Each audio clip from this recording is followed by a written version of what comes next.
We are live here on Bill Matic from Highmark Stadium. This is amazing. I am high atop the Gameday Buffalo, Gameday Hospitality Suite here. The tailgate today was absolutely epic. I will have footage of that. I will have video of that coming up here this week. But right now, we're up on the second level, overlooking everything here at the tailgate. And behind me again, the stadium where the Bills just ended up beating the Saints. Now, that was a little closer than most Bills fans would have wanted, but I am here. The entire weekend's been absolutely amazing. I've got details and stories about the party yesterday, obviously the tailgate here today, and Gameday Hospitality has absolutely hooked me up all day long. Anthony, Madeline, and the crew over here have been just so great, so I appreciate them partnering with me. You got to come up here for a Bills game and hang out with Gameday Buffalo, Gameday Hospitality. They are absolutely awesome. So we got good, the shouts, we got the bad, we got the knocks. We also got the honor of the Buffalo. That's the mystical. So why don't we kick things off right now with the shouts.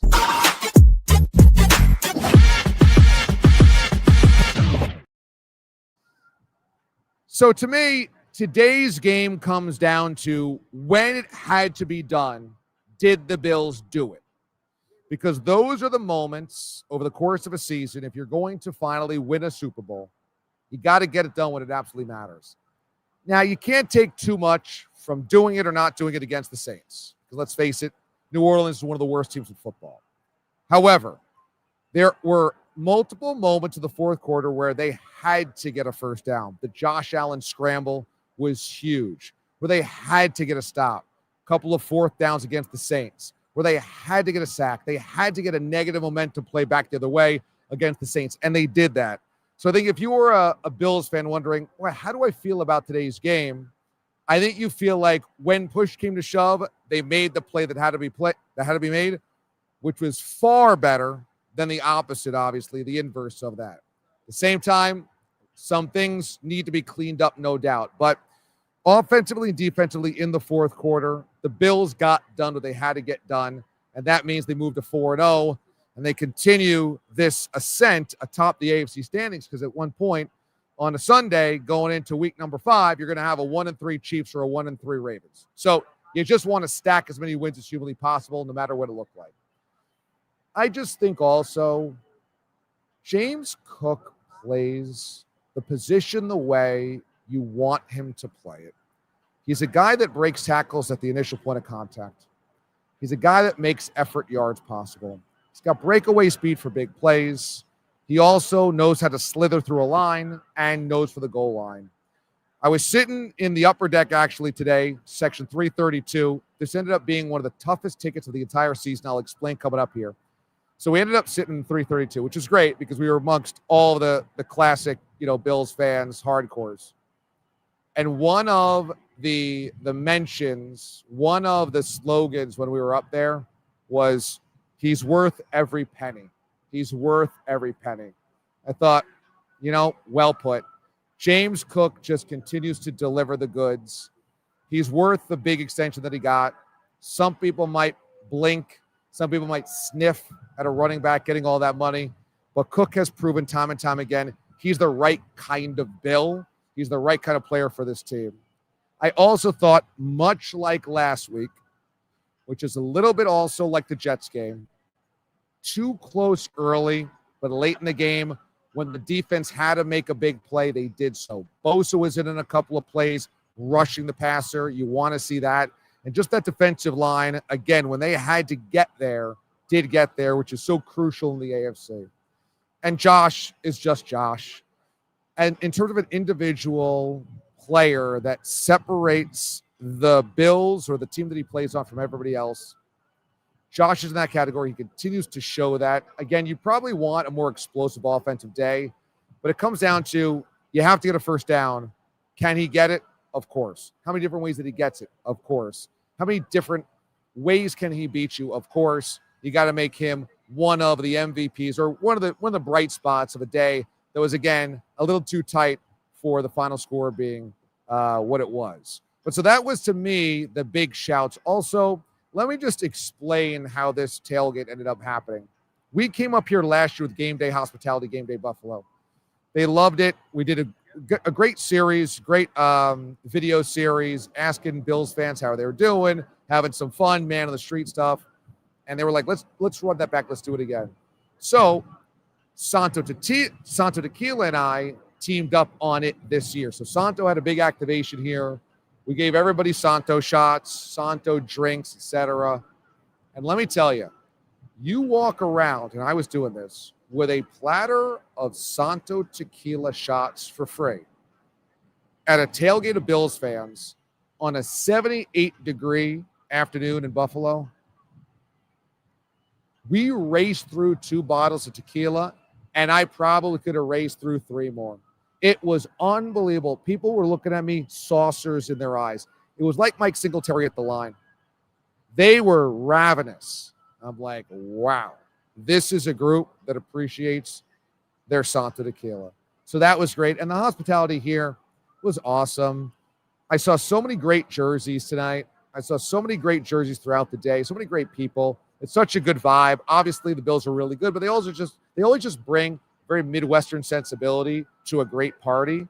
So I love it up here. I love that part of it. So that's pretty awesome. So today was just all types of great, and got to see the broadcast as well, which ended up wrapping up at the end of the day with Andrew Catalon, Charles Davis, and McCourty in there. They're phenomenal. What a great booth. And they actually invited us by just to say hello, and we got to say hello to them. So that was really awesome as well. Absolutely love it. So that was kind of my shout today. Why don't we do now the hard knocks on the day?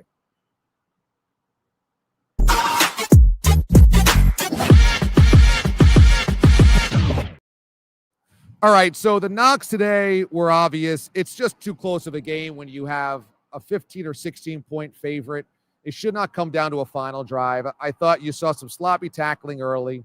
I thought the Buffalo Bills were stagnant to get off out of the chutes. I thought what you saw was a team that was overlooking its opponent and kind of assumed things were going to go easier than they were. You can clean that up, I think, when opposition gets better, namely teams like the Chiefs coming up. It's going to be a lot different. But at the moment, this Bills team nearly screwed up a golden opportunity, which was to put yourself at 4-0 atop the conference when the Chiefs and the Ravens will have 2 and or 3 losses, one or the other. So you had to take care of business today. They need to, just like last week against the Dolphins, understand how to throw the knockout blow early. They have struggled to do that multiple times this season. They did it against the Jets. They didn't do it the last 2 weeks until way later in the game than it should have been. And so I think the Bills have to work on that. Again, it is hard, I think, for this team to get up week after week after week against inferior opposition. This Saints team stinks. Spencer Rattler, I mean, if he's a borderline starting quarterback in the NFL, that would be a huge compliment. It's just not a team that should stand in the way of the Bills on their best day. And today was not the Bills' best day, but the crowd wanted it to be. It's the final season of the stadium, and you could just tell the crowd is all about each and every one of these moments, especially the 1 o'clock kick. That's my hard knocks. Let's get to your Honor the Buffalo segment for the show.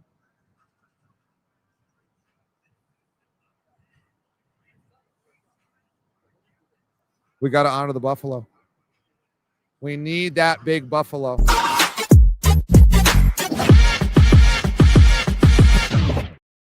There it is. And this is the mystical parts of the game. Inside that stadium is one of the best game day experiences you will find anywhere, and certainly in the NFL. And it's a city and a fan base that is rallying to that year, this final year of the stadium, that stadium behind me, knowing there's a gleaming, beautiful stadium right there that's going to be glassed and enclosed, and it's just going to be natural grass and all types of luxury accoutrements. And this city's like, we love this place. They call it the Rich. They call it the Ralph. They rarely call it Highmark, but this is so much fun to be here for the final season. And you got to see the amount of old school legitimate jerseys I saw. Jerseys that were purchased at that time. I saw an Eric Moulds. I saw a Lawyer Malloy. I saw a Richie Incognito. I saw a tight end from a middle linebacker from the 90s that I'm forgetting his name, that I'm like, I can't even believe they made that jersey. I saw Zubaz pants from the 90s that were so washed out, they've probably been worn every single day since 1993. You could barely, you could see through them, basically.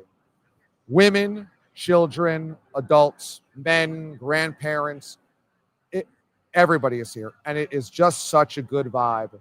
And I'm just like, we kept saying this today. This is a city and a fan base that's been dying for a championship for how long? And boy, do they deserve it. So that's it. We're going to wrap things up from high atop Gameday Hospitality. Thanks to the whole crew here. They've been so good to me. Thanks, everybody, for coming out yesterday to Sandbaggers. That was awesome as well.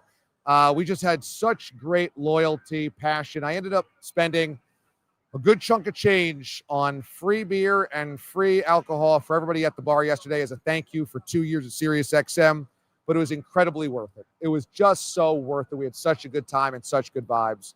I've got full details on that coming up on Monday morning show on SiriusXM, Channel 82.